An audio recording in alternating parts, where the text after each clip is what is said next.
Kuserahkan pengakuan mulutku, dan dengan itu seluruh hidupku, masa depanku, masa laluku.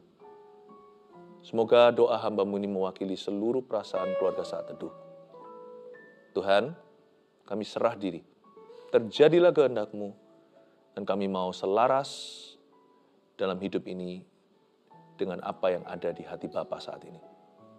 Sembunyikan hamba-Mu di balik salib-Mu saat hamba-Mu mengoreksi, membangun, memberi instruksi kepada umat-Mu, termasuk firman ini adalah untuk hamba juga. Terima kasih Tuhan, jagai kami, berjaga-jagalah di hati kami, dan di pintu mulut kami. Supaya apa yang kami katakan senantiasa memuliakan Tuhan, dan biarkan Roh Kudus yang tuntun hidup ini. Berkati Tuhan. Dalam nama Yesus, haleluya. Amin. Sebuah pesan Tuhan yang saya sampaikan, pepatah yang hari-hari ini lagi populer, yaitu mulutmu, harimaumu, memberikan pada kita sebuah peringatan, gentle reminder. Kalau dari Tuhan itu kan selalu lemah lembut ya kan. Tuhan itu ingatkan kita agar kita itu hati-hati gunakan mulut kita. Seperti lagu sekolah minggu, hati-hati gunakan mulutmu, hati-hati gunakan mulutmu, karena Bapa di surga melihat ke bawah, hati-hati gunakan mulutmu. Ada perkataan, juga ada kesalahan. Tapi ada perkataan juga bisa ada kebenaran. Dan puji Tuhan, Tuhan kita itu maha pengampun. Di dalam hadiratnya ada pengampunan. Kalau kita sudah pernah salah ngomong sesuatu, atau kita pernah berkata-kata yang kasar, atau dusta bahkan. Kalau kita bertobat, tidak ada kata terlambat. Tuhan itu bisa mengambil yang namanya periuk yang rusak, tanah liat yang sudah hancur di tangan maestro, bisa menjadi sesuatu yang lebih indah dari orisinilnya. Mari kita sama-sama buka firman Tuhan ini yang kita temukan di Yakobus pasal 3. Ada kuasa dalam perkataan kita, tapi di Yakobus 3 ini, murid Yakobus yang adalah gembala sidang gereja mula-mula memperingatkan kita tentang dosa karena lidah.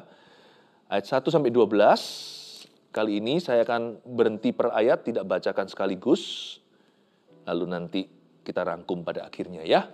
Saudara-saudaraku, janganlah banyak orang di antara kamu mau menjadi guru.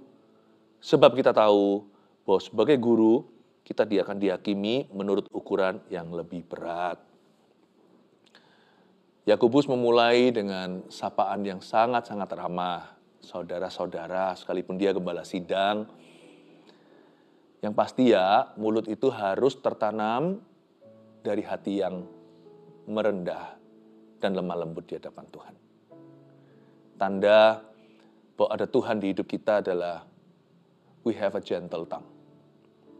Kita punya lidah yang lemah lembut dan rendah hati. Saudara-saudaraku, janganlah banyak orang di antara kamu mau menjadi guru. Di gereja mula-mula mulai populer yang namanya menjadi seorang pengkhotbah. Yakobus mulai memperhatikan tren itu. Kalau sekarang sih, wah gimana kalau jadi pembicara. Tapi zaman itu kan gereja baru muncul. Kan baru lahir. Jadi namanya pelayanan-pelayanan itu masih asing, mereka masih eksplorasi dan belajar mengenali. Lama-lama kok terasa ya, orang kalau yang bicara di panggung itu lebih dapat glory ya. Yakobus mulai membaca sinyal yang tidak baik. Di antara jemaat mulai berebut tempat khusus itu. Siapa bisa berbicara di depan? Lalu dia mulai peringatkan, hey guys, jangan banyak orang di antara kamu mau jadi pengkhotbah ya. Jadi pendeta itu panggilan yang sangat-sangat mulia dan bahaya. Jadi guru juga sama. Yang pasti seringkali kita di masyarakat kalau ada orang berkata, wah misalnya orang tua dengan orang tua, wah anak kamu pinter ngomong ya, wah jangan-jangan nanti jadi pengkhotbah ya, jadi pendeta. Nggak ada hubungannya. Musa itu nggak fasih lidah. Dia malah mengaku dirinya itu agak sedikit stuttering atau apa ya? Stutter? Gagap, ya. Dia gagap. Saya sendiri juga waktu nggak jauh-jauh, waktu saya masih sekolah Alkitab aja, waktu saya terima panggilan aja, saya ini takut berdiri di depan orang banyak. Sampai sekarang masih introvert kok.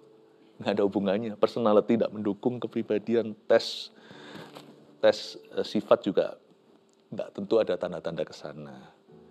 Bukan karena pandai berbicara Anda jadi pembicara. Justru nanti kalau nggak terpanggil di situ, malah nanti bisa mengumbar kebodohan. Loh, namanya orang itu pasti pernah salah berkata. Nggak ada orang sempurna. Nanti kalau kita baca ayat-ayat berikutnya ya, kalau kita bisa berhasil mengekang lidah kita, nggak pernah sama sekali terselip lidah, orang itu orang sempurna. Nggak ada, hanya Tuhan Yesus yang begitu. Tapi kalau terus-menerus mengekspos kesalahan, kebodohan, kefasikan saat berbicara, apalagi di depan umum, jangan-jangan memang tidak terpanggil di situ. Kita jangan menilai orang lain, hendaknya kita mawas diri. Tuhan kasih kita satu lidah, adalah untuk kita jaga orang-orang yang ada di sekeliling kita, dan jaga diri. Kalau kita dapat satu peran untuk bicara di hadapan umat, maka terimalah tugas tanggung jawab itu dengan super serius. Kita harus banyak berdoa, lebih banyak daripada jemaat. Kita harus isi mulut kita dengan firman, itu pun masih terselip sekali-kali. Tetapi kalau memang kita dipanggil di situ, pasti akan ada penyertaan, ada buah, ada pembelaan Allah. Alkitab mengatakan, saudara-saudaraku, janganlah banyak orang di antara kamu mau menjadi guru, sebab kita tahu bahwa sebagai guru kita akan dihakimi menurut ukuran yang lebih berat. Ternyata, orang-orang yang menjadi seorang pembicara, pengkhotbah, pendeta akan dihakimi dengan ukuran yang lebih berat, bukan hanya di hidup ini tapi di akhirat. Terjadi yang namanya pertanggungjawaban langsung kepada Tuhan Yesus karena mewakili firman, jadi jubir juru bicara istana. Judgment-nya itu lebih besar nanti penghakimannya. Dan bahkan nanti ketika orang itu mati, lebih bahaya untuk menerima kata nyahlah, aku tidak mengenal kamu. Itu lebih dangerous daripada umat. Karena itu Tuhan akan menuntut pertanggungjawaban darah di kepala orang-orang yang binasa karena kurang mengenal Allah atau tidak mengenal Tuhan lewat pengajarannya. Itu bahaya. Tuhan akan menuntut itu dari sang pengkhotbah. Why people don't know me? Kenapa kok jiwa-jiwa tidak kenal saya? Gara-gara pengajaran, khotbah, dan karena pelayanan mimbar Anda. Doakan kami, para pendeta, doakan kami, para pengkhotbah. Saya ngomong ini dengan sungguh-sungguh tulus, kami ini hanya manusia, darah daging Adam dan Hawa seperti Anda. Pray for us ya. Doakan. Kita lanjut sekarang ayat 2. Sudah ngomong tentang pengkhotbahnya ya. Sekarang ngomong tentang kita. Sebab kita semua bersalah dalam banyak hal. Barang siapa tidak bersalah dalam perkataannya, ia adalah orang sempurna, yang dapat juga mengendalikan seluruh tubuhnya. Betul kan? Kalau orang nggak pernah salah ngomong, itu orang sempurna. Tapi dari ayat ini, barang siapa tidak bersalah dalam perkataannya, ia adalah orang sempurna. Saya juga bisa memetik satu pewahyuan. Bahwa kata-kata adalah cermin jiwa.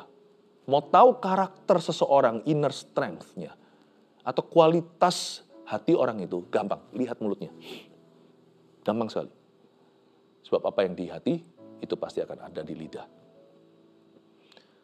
Barang siapa tidak bersalah, dia sempurna. Ya, Yesus lah. Kita tahu Yesus sempurna, dia nggak bisa dijebak sama Farisi malahan. Sama ahli Taurat. Kata-katanya tidak ada yang sia-sia. Tuhan Yesus tuh ngomong apapun juga selalu kebenaran. Tidak ada pertukaran bayangan. Tuhan tidak pernah pura-pura.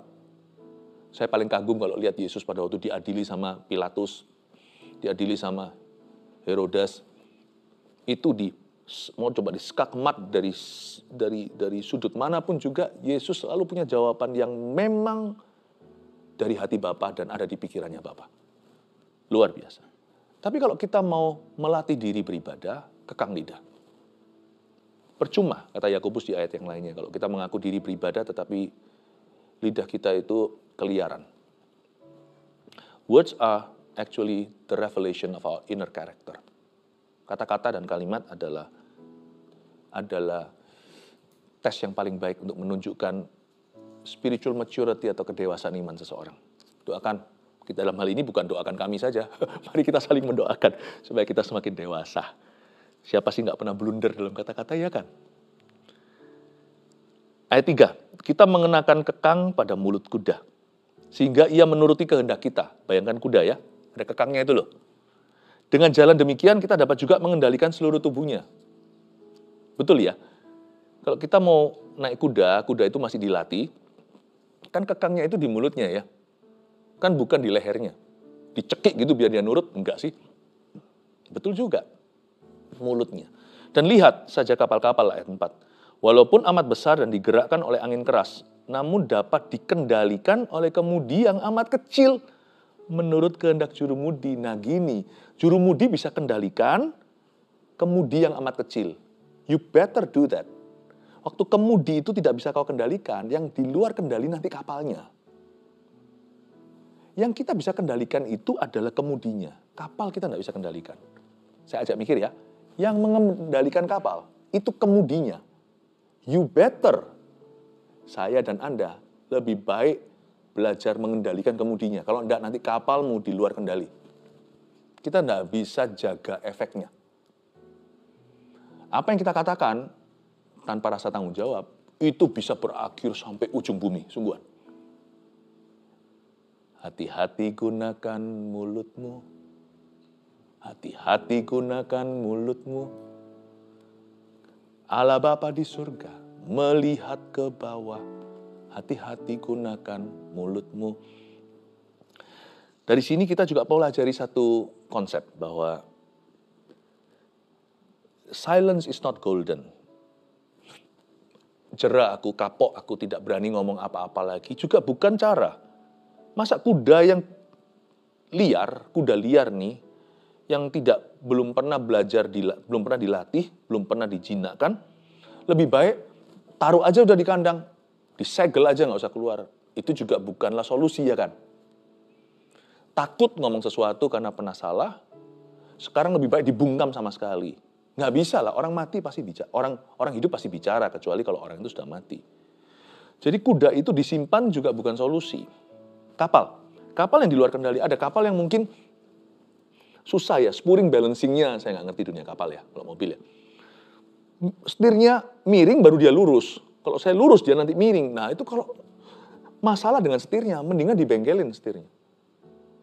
Mendingan minta sang ahli untuk taruh kendali. Minta Roh Kudus untuk kuasai lidah kita.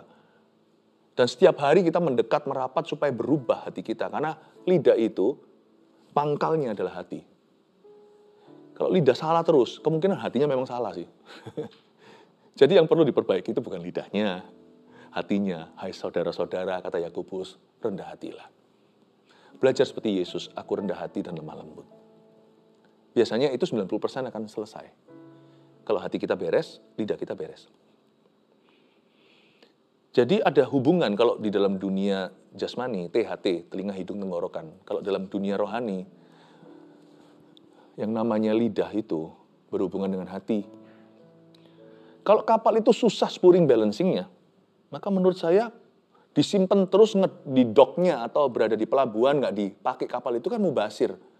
Udah investasi, udah beli, kapal itu milik seseorang atau sebuah company, lalu dibiarin nganggur gitu ya juga bukan cara yang baik. Menurut saya mendingan diperbaiki kemudinya, supaya dia jangan miring-miring waktu nanti nabrak kapal lain. Jadi silence is not golden ya. Lari dari masalah juga bukanlah solusi. Jangan lari. Kan menurut saya apapun itu juga yang hancur, Tuhan bisa memperbaiki. Percaya dulu di hati. Lalu mulut kita harus mengakui itu. Sebelum kita lihat mujizat, pengakuan iman itu harus mendahului. Demikian juga lidah, ayat 5. Walaupun suatu anggota kecil dari tubuh namun dapat memegahkan perkara-perkara yang besar. Lihatlah, betapapun kecilnya api, ia dapat membakar hutan yang besar. Perhatikan kalimat ini dahsyat. Betapapun kecilnya api, nahan omongan itu jauh lebih gampang daripada menarik perkataan sendiri. Sebab sekali keluar, dia sudah bakar. Jadi kita tahu bahwa lidah itu dahsyat sekali, luar biasa. Betapapun kecilnya api, dia membakar hutan yang besar. Masalahnya kalau hutan terbakar, cuma saya saja yang kena kebakaran itu saya yang hangus. Tapi kalau orang lain hangus karena saya. Dan semua ciptaan Allah, semua yang innocent, yang tak bersalah. Apakah Lidah itu seberkuasa itu. Yes. Makanya itu Tuhan pada waktu Pentakosta turunkan apa? Kaki api, tangan api, kepala api. No, lidah api. Mari kita lihat ayat 5. Lidah pun adalah api. Wow. Ia merupakan suatu dunia kejahatan dan mengambil tempat di antara anggota-anggota tubuh kita sebagai sesuatu yang dapat berpotensi dapat menodai seluruh tubuh dan menyalakan roda kehidupan kita, sedang ia sendiri dinyalakan oleh api neraka. Di ayat 5 saya ada garis bawahi di Alkitab saya. Lidah pun adalah api, saya garis bawahi. Lalu kalimat terakhir dari ayat itu, sedang ia sendiri dinyalakan oleh api neraka, saya garis bawahi. Dalam Alkitab saat teduh pribadi saya kasih pertanyaan pada diri saya yang akan selalu menjadi pertanyaan hidup saya, dan tiap hari harus saya jawab dalam hadirat Allah. Hari ini saya milih apa? Lidah pun adalah api, saya garis bawahi. Lalu kalimat terakhir, sedang ia sendiri dinyalakan oleh api neraka. Saya punya pilihan. Lidah saya itu lidah api Pentakosta, dikuasai Roh Allah, atau lidah saya adalah lidah api yang dinyalakan oleh api neraka. Api Pentakosta atau api neraka. Nggak bisa netral. Lidah nggak bisa netral, percayalah saya. Dia hanya netral kalau dia tidak didengungkan, tidak dibunyikan. Bahkan Amsal pun sangat-sangat mendarat. Dia berkata, orang bodoh kalau diam dikira bijaksana. Tapi kan nggak mungkin, kecuali dia bisu, dia pasti perlu bicara. Orang yang tidak bisa bicara karena bisu dari lahir pun tetap ada gerak-gerik tangan, bahasa isyarat. Jadi lidah kita itu api. Pilih api Roh Suci atau api neraka yang menyulutnya. Saya tidak mau dihakimi dan diadili karena saya karismatik dan Pentakosta. Sebab saya berbahasa roh bukan untuk sok-sokan. Kalau saya dengan jemaat berbahasa lidah seperti tadi atau seperti dalam ibadah, itu kami berdoa secara korporat, kami masing-masing mencurahkan hati kami sendiri-sendiri, meskipun di ruang keluarga. Gereja itu kan ruang keluarga, waktu kita bicara sama Bapa kami yang ada di dalam sorga. Saya punya kebiasaan untuk berbahasa roh, itu karunia yang saya telah terima sejak tahun 90 sekian. Sebelum saya bangun tidur, saya berbahasa lidah sekian puluh menit. Kalau saya berhasil serahkan nahkoda, kemungkinan besar seluruh tubuh saya itu akan nurut sama Tuhan. Makanya saya memulai hari-hari saya, aktivitas saya, tiap hari dengan doa dulu dan doa di dalam roh. Lalu setelah saya curah, saya isi, saya buka Alkitab, baca ayat per ayat, malahan pasal demi pasal. Isi peluru kalau tadi saya lidah api. Dan itu membantu loh. Karena saya dulu orangnya itu, mungkin kalau ngomong itu bisa menyakiti. Puji Tuhan, sekarang sudah lebih jarang, saya nggak ngaku-ngaku. Tapi paling tidak lewat lidahku, Tuhan memberiku lidah seorang murid sehingga lewat perkataanku orang lain mendapat semangat. Dulu kata-kata saya waktu saya ingat waktu saya belum kenal Tuhan, belum lahir baru ya, meskipun udah Kristen dari dulu. Setiap kalimat itu mesti ada censorship-nya. Mesti ada sumpah serapa dan mesti ada bahasa cursing-nya. Pasti. Setiap kalimat itu udah 1-2. Itu sudah jadi kebiasaan nih. Dan saya susah meninggalkan. Itu sudah darah dan daging sejak saya sekolah. Apa-apa selalu ada kebun binatangnya lah gitulah. Nggak tentu ada nama hewan. Tapi pokoknya mulut saya itu penuh dengan kotoran. Sekarang puji Tuhan itu bukan lagi lifestyle saya, kayak hidup saya. Itu semua diubah karena Roh Kudus dalam hidup saya. Jadi saya tidak mau dihakimi, diadili orang karena saya berbahasa roh. Kalau ada orang tertentu merasa tidak perlu ya nggak apa-apa. Tapi saya membutuhkan, karena saya tidak serohani orang-orang tersebut mungkin. Saya ini orang berdosa. Saya butuh Roh Kudus untuk bantu saya. Dan karunia ini adalah bala bantuannya. Ayat 7. Semua jenis binatang liar, burung-burung, serta binatang-binatang menjalar, dan binatang-binatang laut dapat dijinakkan dan telah dijinakkan oleh sifat manusia. Oke, bisa. Manusia itu pinter soalnya. Kristen atau bukan, ilmu pengetahuan. Tapi anehnya, kalau sudah sifat dasar orang, kalau hewan, binatang buas pun bisa ditaklukkan, tapi kalau sifatnya sendiri nggak bisa, apalagi lidahnya. Tapi tidak seorang pun yang berkuasa menjinakkan lidah, sinful nature. Atau inilah yang namanya dasar dosa. Ia adalah sesuatu yang buas dan yang tak terkuasai dan penuh racun yang mematikan. Wih, kalimat ini dahsyat. Lidah itu bisa menjadi sesuatu yang buas, tak lepas kendali, penuh racun yang mematikan, baik lidah emosi atau kadang-kadang sengaja dan tidak sengaja. Saya percaya tanpa saya sengaja sekalipun saya sudah menjaga, pasti masih ada orang yang terluka. Mungkin kadang-kadang kita lagi bercanda, kurang sensitif, kurang peka sama perasaan orang saat itu, hari itu. Kita nggak tahu. Pastilah kita nggak akan lepas dari kesalahan. Tapi ketika Roh Kudus tinggal dalam diri kita akan lepas dari kesengajaan. Sesuatu yang buas, yang tak terkuasai, dan penuh racun yang mematikan. Saya waktu merenungkan ayat 8, saya mengambil kesimpulan bahwa hampir-hampir nggak ada dosa yang bisa terpikirkan yang tidak melibatkan lidah. Baik itu ngamuk, membunuh, baik itu mencuri, pasti ada suatu dusta, bohongnya, bohong asli, bohong putih.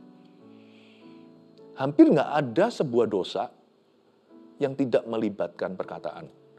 Selingkuh bukan hanya tindakan seksual. Pasti ada teman tapi mesra, pasti sudah ada flirting dan sudah ada serempet-serempet kata-kata. Pasti buka celah dalam perkataan. Dan pasti ada kata-kata kalimat yang menjerumuskan. Nggak ada yang langsung, itu nggak ada. Nggak ada. Keserakahan, pasti ada iming-imingan. Hampir nggak ada kata-kata. Hampir nggak ada dosa yang tidak melibatkan perkataan. Makanya ia adalah sesuatu yang buas. Penuh racun. Ayat 9, Dengan lidah kita memuji Tuhan Bapa kita, dan dengan lidah kita mengutuk manusia yang diciptakan menurut rupa Allah. Ya, dari mulut yang satu keluar berkat dan kutuk. Hal ini saudara-saudaraku tidak boleh demikian terjadi. Ayat 9 ada dua pemakaian yang bertolak belakang. Yang satu pemakaian tertinggi untuk sebuah lidah, yaitu untuk memuji Allah. Memuji Allah Bapa kita dan Tuhan Yesus Kristus. Itu adalah the highest use, the highest good. Kebaikan terbaik yang bisa terjadi lewat lidah kita, bukan memuji orang, ya, bukan menguatkan orang lain yang lagi putus asa, memberi semangat. Itu iya. Tapi yang the highest, yang tertinggi adalah memuji Tuhan Allah kita. Tapi pemakaian lidah yang paling buruk dan paling rendah dan paling terpuruk adalah untuk mengutuk. Dan bukan mengutuk Allah, karena hanya orang-orang segelintir saja yang berani sampai di level itu. Itu juga buruk, sangat buruk, terburuk. Tapi rata-rata lidah dipakai dengan cara yang terpuruk. Di dalam kehidupan hampir semua orang adalah mengutuki manusia, menjelek-jelekkan.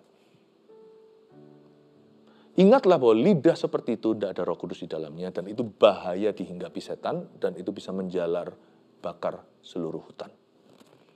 Dengan lidah kita memuji, itulah pemakaian tertinggi. Dan dengan lidah kita mengutuk, bukan Tuhan, manusia. Itulah the lowest evil, kejahatan yang paling rendah. Bukan rendah itu yang paling ringan, yang paling jelek. Itu mengutuk sesama kita. Dari mulut yang satu keluar berkat dan kutuk, hal ini tidak boleh terjadi demikian.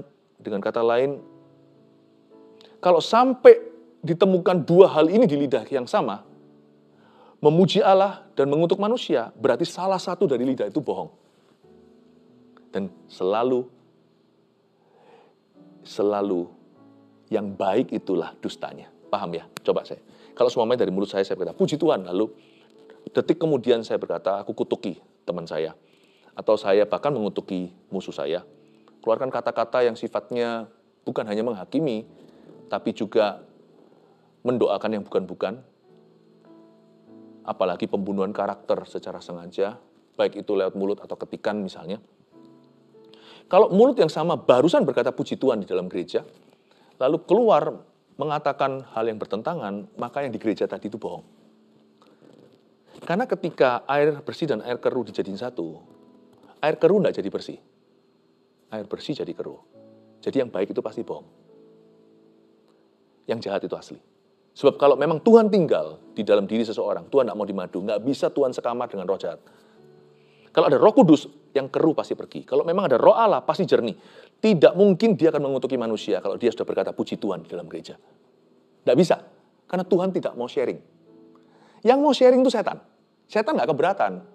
Kamu kutuki manusia, nanti kamu pergi gereja aja, ngomong puji Tuhan. Setan mau tinggal sama Tuhan. Setan mau dimadu. Setan yang ngajari selingkuh.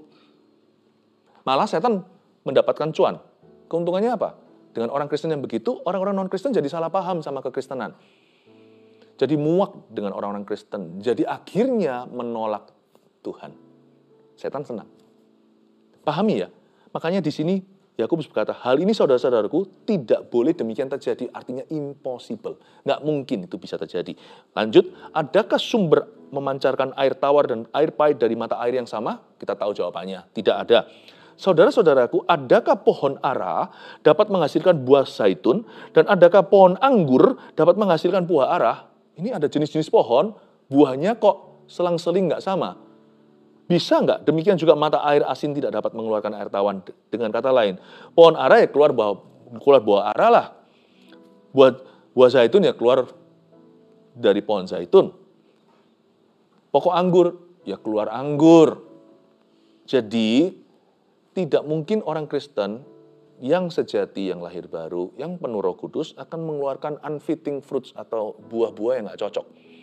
Jadi selayaknya kita perlu menilai begini. Bukan gini ya, kalau kita lihat orang Kristen mengatakan sesuatu, berbuat sesuatu, lalu kita berkata, dasar orang Kristen, tidak boleh. Karena dia tidak mewakili semua orang Kristen. Tapi harusnya kita langsung nilai, kalau memang kita perlu menilai pohon dari buahnya, kita nilai pohon itu, kita nilai orang itu dan berkata, orang Kristen gak boleh gitu. Nah itu boleh, kita mengingatkan dia. Orang Kristen should not say that. A Christian must not say what you have just said. Orang Kristen gak boleh ngomong apa yang kamu barusan keluarkan dari mulutmu. Gak boleh ngomong begitu. Jadi jangan kita itu ngantemnya ke orang-orang Kristen semua. Dasar orang Kristen. Bukan. Tapi ke orang itu. Malah justru benturkan dia dengan kekristenannya. Orang Kristen tidak boleh ngomong gitu. Itu yang dimaksud dengan demikian juga saudara-saudara. Ada nggak pohon ara bisa menghasilkan buah zaitun? Tidak boleh begitu. Saya kasih summary-nya. Apa saja yang perlu kita perhatikan. Kita masih ada beberapa menit ke depan. Mulutmu harimaumu. Ada kuasa dalam perkataan. Nomor 1, apa yang kita katakan dan tidak kita katakan adalah sama pentingnya. Catat itu dulu. What you should and what you shouldn't say. Jadi kuncinya bukan terletak pada apa yang kita katakan saja. Kalau kita mau jadi berkat lewat perkataan, kita juga perlu menahan diri untuk mengatakan hal-hal tertentu. Kalau kita tahu itu tidak betul dan itu melukai, kita perlu menyimpan itu dan kita tidak boleh keluarkan. Refraining from saying what you should not. Menahan diri untuk tidak mengucapkan hal-hal tertentu juga adalah bagian kerohanian. Makanya ada ayatnya lagi saya kutip di kitab Amsal. Orang yang langsung melampiaskan perasaan adalah kebodohan. Orang yang langsung mencurahkan apa yang dia pikirkan sebelum diuji di hadapan Tuhan, itu adalah sebuah kebodohan. Alkitab juga mengatakan, silahkan marah, gitulah ya bahasa sehari-hari ini. Tapi dalam marahmu jangan kau berbuat dosa. Jangan marah. Sebab amarah itu tidak mengerjakan kebenaran. Malah justru akan jatuh dalam perangkap setan. Apa yang kita katakan dan tidak kita katakan adalah sama pentingnya. Kepingin rasanya keluarkan unek-unek. Seketika itu juga. Misalnya, kalau kita lagi emosi, langsung di depan keluarga kita, langsung semprot saja siapapun yang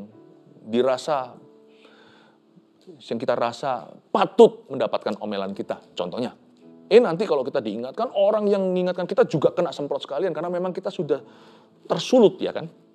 Makanya Tuhan bilang jangan marah, karena itu tidak mendatangkan kebaikan dan tidak mengerjakan kebenaran. Nah bahaya, kalau kita langsung mikir sesuatu, langsung kita keluarkan, nggak tentu kita betul soalnya. Kalau kita lebih tenang, kemungkinan nanti kita bisa mengucapkan yang benar. 2, jagalah perkataan, sebab kita tidak bisa kendalikan efeknya. Nah ini perlu diperhatikan.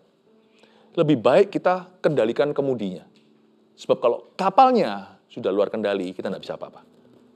Efek perkataan yang sudah keluar itu tidak bisa tidak dalam kontrol kita. Tetapi lidah di dalam kendali kita. Karena lidah ada di dalam mulut kita. Jagalah perkataan. Misalnya kata-kata yang sifatnya memecah belah. Orang yang mengutarakannya, setelah selesai, misalnya kita gosip ria, kita ceritakan kejelekan seseorang. Nanti kita baikan sama orang yang kita jelekan, tapi sudah terlanjur kita beritahu teman. Kita nggak apa-apa, mereka ada sesuatu setelah itu. Divisive words, kata-kata yang memecah belah, tidak segampang itu di-solve langsung luntur. Itulah sebabnya, janganlah dengan mudah, misalnya papa mama lagi nggak enakan, langsung aja mamanya curhat sama anaknya. Padahal itu urusan orang tua. Papa mama sudah mari, sudah selesai. Anak rusak figur ayahnya. Atau sebaliknya. Divisive words, hati-hati. Ya tahulah, nanti kan Tuhan bisa ampuni. Ya ngerti.